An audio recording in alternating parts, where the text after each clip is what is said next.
Welcome back, everyone. Sheepdog Smokey here, and this is just another article in a long series of articles proving that liberals are the most intolerant people on the planet. Top Hillary aide backs movement to fire Kavanaugh from teaching at George Mason. The former press secretary for former Democratic presidential candidate Hillary Clinton's 2016 campaign is backing a movement to fire Brett Kavanaugh from teaching at George Mason University. Former Clinton press secretary Brian Fallon is the executive director of the liberal advocacy group Demand Justice, according to Fox News. After the George Mason undergraduate group Mason for Survivors started a petition to remove Kavanaugh, Fallon began using Facebook ads to target anyone with ties to George Mason. The ads pushed viewers to both sign a petition to remove Kavanaugh, as well as to sign a petition to push members of Congress to investigate Kavanaugh, according to the Huffington Post. Kavanaugh is scheduled to teach a course on the creation of the Constitution at George Mason University's Antonin Scalia Law School students in Runnymede, England, this summer. Brett Kavanaugh has been credibly accused of sexual assault by multiple women whose allegations have not been thoroughly investigated, said Fallon in a statement. His confirmation to the Supreme Court does not absolve him of guilt, and he should not be given a platform to teach. We stand with survivors and urge the George Mason University administration to fire Kavanaugh.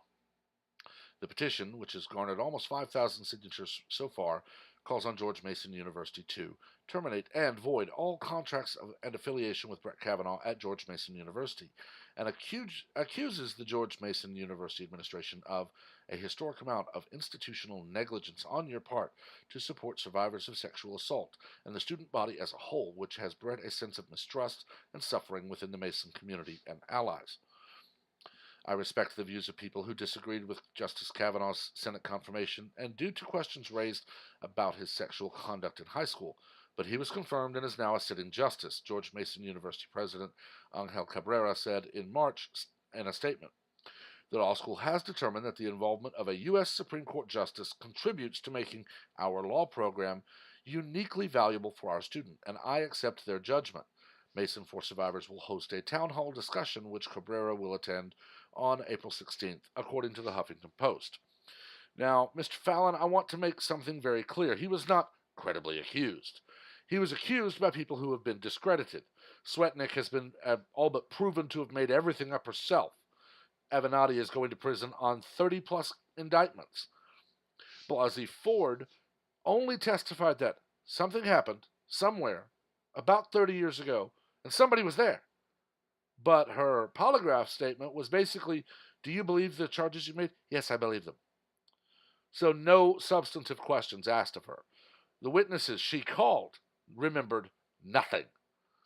No evidence, nothing to prove anything other than Blasey Ford is being used. There is evidence, supposedly, there are accusations, that she was going to come out and say this about Gorsuch, but did not. Why did Feinstein leak the letter that, if I remember rightly, said she did not want to come forward? And that's very clear. Feinstein was watching as Kavanaugh with just I have a letter that I can't show anyone that says he's a sexual assault person. Well, that didn't do anything. Even Chuck Schumer's demand that he prove he did not do something that we're not going to tell you what it is. The burden of proof is on the accuser, not the accused, Chuck. That's enshrined in U.S. law. When none of that worked, the letter leaked, and Blasey Ford instantly became a celebrity to the left with Believe Women, unless they accuse the Lieutenant Governor of Virginia, who happens to be a Democrat, or unless they're Juanita Broderick, who credibly accused Bill Clinton, who was proven to have had an affair with her, or unless you're Paula Jones, or unless the person you're accusing is Al Sharpton. Do you see a pattern here? If you accuse a conservative, that conservative has no presumption of innocence. They are to be tarred, feathered, and tossed out of town on a rail because of an accusation. But when an accusation comes leveled at a Democrat, or in some cases, multiple accusations against one Democrat, well, we must investigate this, and we have to get to the bottom of it. And we have a legal obligation to make sure that these allegations are proven before any action is taken. It is just another bit of proof that conservatives are expected to all but be divinely perfect. And even then, well, you can't separate your faith from your regular life, so you're not eligible to serve. The absolute end goal of Democrats is to say, if you're not a Democrat, you are disqualified. You will vote for us or no one else. Brett Kavanaugh was not convicted of anything. Senate committee could prove nothing. When you cannot prove the accusations, they are not credible, Mr. Fallon. There are no credible allegations against Justice Brett Kavanaugh. There is a woman who can remember absolutely nothing except that, as I said, something happened somewhere with someone watching about 30 years ago.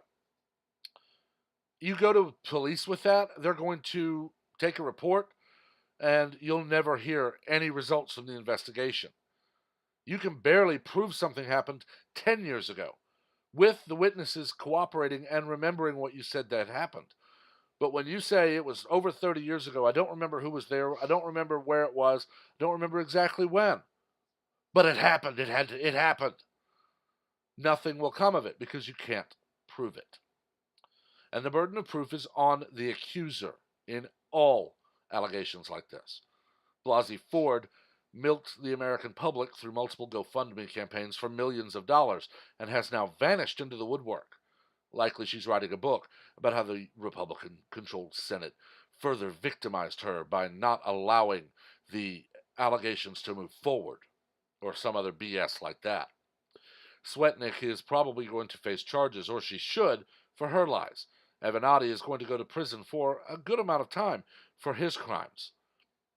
Yet Blasey Ford is allowed to fade into ignominy with millions of dollars because, of course, believe women, unless they accuse a Democrat. George Mason needs to stand up and firmly tell their students, you are here to learn. You are not here to order us around. The allegations were never proven, therefore they are not credible. We are not going to punish a man because something could not be proven just because you want us to. The investigation has been done multiple times by the Federal Bureau of Investigation. The FBI has said they could find nothing every time they were asked to investigate. You cannot say keep investigating until you find something. It's not how the justice system works. You're here to learn how the justice system works so that you may one day enter the workforce as an attorney. If you do not appreciate the fact that allegations that are unproven are not credible, you are free to leave this college.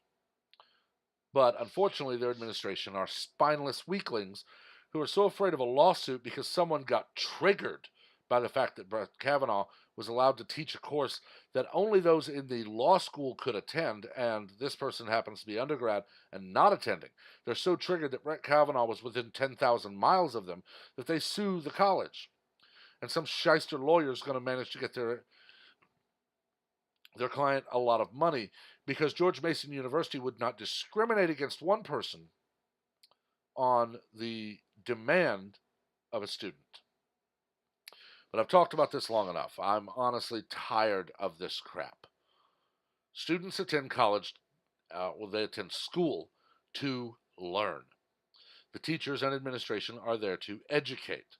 When students decide that I don't like something, so I'm going to just get a petition and hold rallies and protests and demand my way, and when I don't get it, I'm going to sue them, that teacher needs to smack the student down, gently, of course, but they need to say, no, you are a student. I am not going to change the subject matter of my course to fit your desires. I am going to teach the subject correctly. You are free to leave my class at any time. You will not receive credit for it if you leave. Now, I'm going to go back to teaching. And we need attorneys and lawyers that will tell these students, you are not in charge.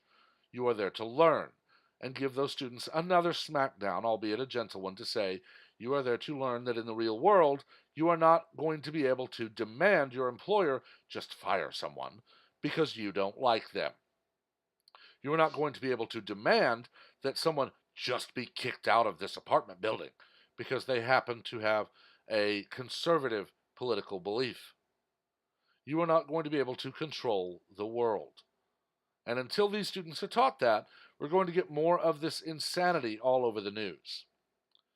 But let me know what you think. Make sure to keep it civil because we only learn from debate, not arguments. Make sure to also like and share the video and subscribe so you can have notifications on and be one of the first notified of all new content posted. Until next time, everyone, have a wonderful day.